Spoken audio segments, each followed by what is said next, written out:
this is Alea Jen and welcome back to my YouTube channel. So for today's video, merong nag-message sa akin. I-hide ko daw yung identity niya. So ito yung chat niya.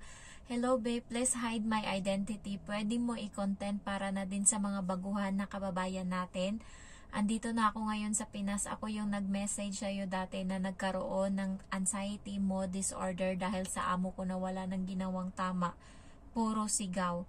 2 alaga ko, stay in. Si among babae, 2,000 square feet ang bahay at ako lang mag-isa helper. Walang kaso ang trabaho. Stress lang talaga ako sa bunganga ni among babae. 6 months na lang sana finish contract na ako kaso hindi talaga kaya. Mas lalong bumaba timbang ko kaya on the spot terminate ako. Ayaw ako pababae ni amo, dami niya pasikot-sikot. Gabi pa lang nagpa-compute na ako sa kanya kung magkano bayaran ko hanggang mag-umaga, hindi siya matapos-tapos. Kaya ginawa ko, tumawag ako ng pulis, dun lang niya ginawa ang computation. Sa madaling salita, kung hindi pa dumating ang mga pulis, hindi pa niya ako pababain. Kaya talagang napatunayan ko na ang mga pulis dyan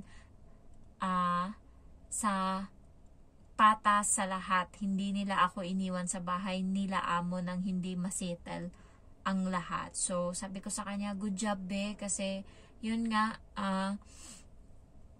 ang dami niya palang message sa akin nung nakaraan, hindi ko na nabasa. Grabe, wala na akong time guys.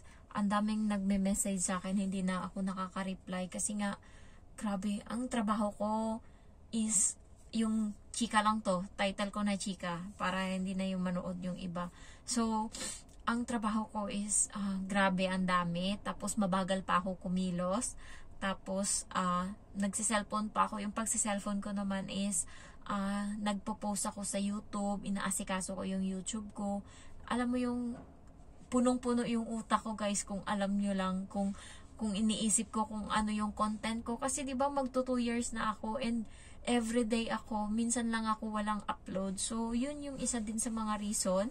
Kaya hindi nyo rin masisisi. So, ayan yung amo niya is, yun nga, stress siya. Pero konti na lang sana, 6 months na lang, oh. Pero kasi guys, pagka bumaba yung timbang mo, tsaka grabe na talaga, huwag mo nang i-rest yung health mo. Kasi dun ka magkakaroon ng sakit na palayo lang natin, cancer. Yun yung dahilan. Kapag stress ka, kapag doon talaga tumitira yung cancer na sakit. Kaya kayo pagka sobrang na talaga na parang nasisira na kayo, hindi nyo na na lang kayo, umalis na lang. So hanap ng ibang amo. Kung walang mahanap, sa Pinas na lang muna. Pero kasi ang hirap din ng buhay sa Pinas, lalo ngayon na magulo. So may nagsasabi pa na iba na pinapapanik nila yung mga tao na maghanda na daw, mag-ipon na ng pagkain kasi magmamartial law. So, parting Manila daw yung maanuhan. So, maraming haka-haka kaya hindi mo na rin alam talaga kung alin yung totoo sa hindi. Mahirap talaga. Kaya, as far as, anuin na lang natin kung ano yung nandito. So, yun, last day na ng kasamahan ko, hindi ko kasamahan. So, doon siya sa amo na matanda, doon sa parents ng amo ko. Last day niya na sa Sabado, Linggo, flight niya na pauwing Indonesia. So, ayun, hinag ko siya kanina. Nagpaalam kami, pati yung bata. Sabi ng amo ko, paalam na kayo dun sa kanya kasi last day nyo na makikita yan siya kasi hindi na kami babalik dun. Susunod na Linggo uli kami. And pagbalik namin, wala na siya. So, munta kami sa kusina, naghuhuga siya. Nagpaalam kami, naiyak ako sa kanya. Sabi ko, mag-ingat ka always. Sabi ko, may ipon ka ba? Sabi ko sa Indo. Sabi niya, wala. Pero nakabili ako ng lupa na sakahan. Tapos yung pananim daw nila na palay, ganito na daw kalaki. So, yun. Alam nyo kung saan, yung pakiramdam nyo. Saan kayo settle, saan kayo Sabi niya, okay lang na mahirap sila. Basta hindi niya lang maranasan yung grabe yung pagod niya dyan, stress, lahat-lahat. Kaya umalis siya. So, at least na-finish niya yung contract niya. Dito naman sa nagpadala sa akin ng message, okay na din yun kasi bawi na sa lahat, bawi na sa gastos, bawi na sa lahat-lahat, sa pagod. Okay na, siguro may naipon na din siya. Yun, sabi niya babalik siya dito sa Hong Kong pero sana mapunta siya sa matino na amo. Guys, mahirap talaga dito. Kanina may nakita ako ng video, hindi ko lang alam kung Pinay yung babae or Chinese, pero sabi nila suicide daw, utang daw yung dahilan. So 40 years old. Sa video nakita siya na lumalambitin sa may bintana. Tapos pilit siyang inaabot ng isa. Hindi ko alam. Sabi ng iba, sinipa daw siya, tinutulak siya. May iba din na nagsasabi na tinutulungan siyang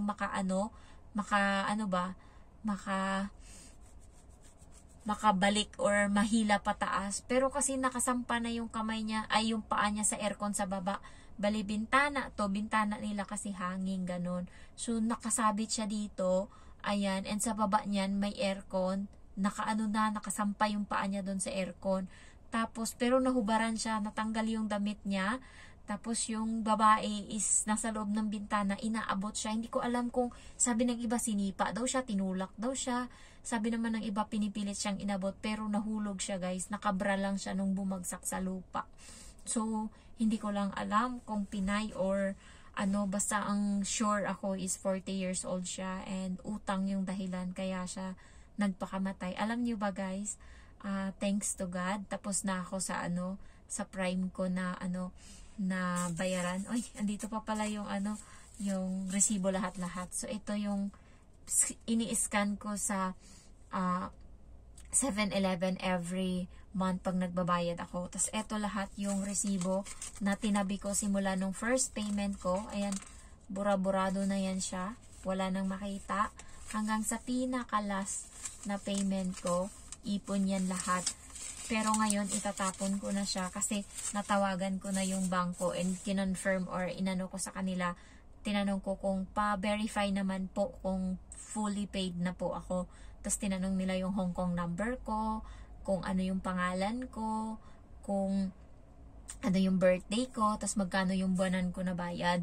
Tapos yun, sinabi ko lahat. Sabi niya, ma'am, na po, fully paid ka na, congratulations. Sabi niya, kailan ka magre-renew? Sabi niya, ganon, kailan ka magre-reload? Ganon. Sabi ko, ay, wag muna po, kasi finish contract po ako. Matatapos na yung contract ko sa June. Sabi niya, ikaw, kung gusto mong umutang uli, pagka nag-renew ka, yung pinakamataas na ipapautang daw nila sa akin is 69,000 Hong Kong dollar. Sa pera natin is nasa kulang-kulang 500,000.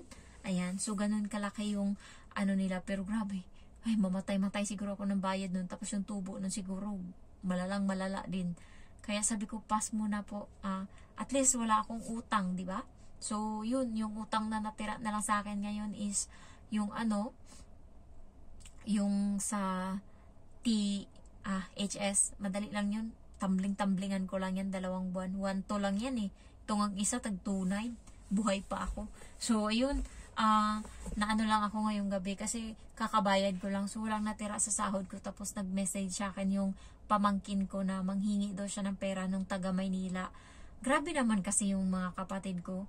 Alam na nilang wala silang sapat na pera. Mahirap pa sa mahirap kasi nga, walang nag-anak pa ng nag-anak, 5 yung anak. Tas yung isa kong kapatid na babae, yung anak, 5 din, manganganak na ngayon. Ngayong pang-5 yung Diyos ko, ako nga hindi makapag-asawa na kung tutuusin, kaya ko pang, alam mo yun, sa Pinas, pwede akong, yung trabaho ko, nag-aantay pa dun, matino. Tapos, dito sa Hong Kong, ganun din. Pero hindi ko inisip na mag-asawa kasi walang pera. Tapos kung ano ba yan? Hindi nag-iisip. Tapos ngayon nagme-message sa akin. Tapos pag hindi mo binigyan, na yung sumbat? Na nung bata ako, pinakain nila ako. Sila yung nagtatrabaho para mapakain ako. Ganun yung sumbat. So, binigyan ko ng 1,000. Tapos sabi ko, wag nyo naman akong parating hingan. Kasi nga, tawag nito, yung bahay, ako nagpapagawa. Hindi biro yung inaano ko doon. Tapos alam niyo, maraming umaasa sa akin sa Pinas. May 2 kong kapatid doon na babae, sinusuportahan ko yun nung wala pa akong utang na ganto kalala. Tapos yung mama ko pa. Tapos may lola pa ako na hindi ko naman totoong lola. Pero simula nung bata kami, siya na yung parang tumayong lola sa amin. Tapos may sakit siya ngayon.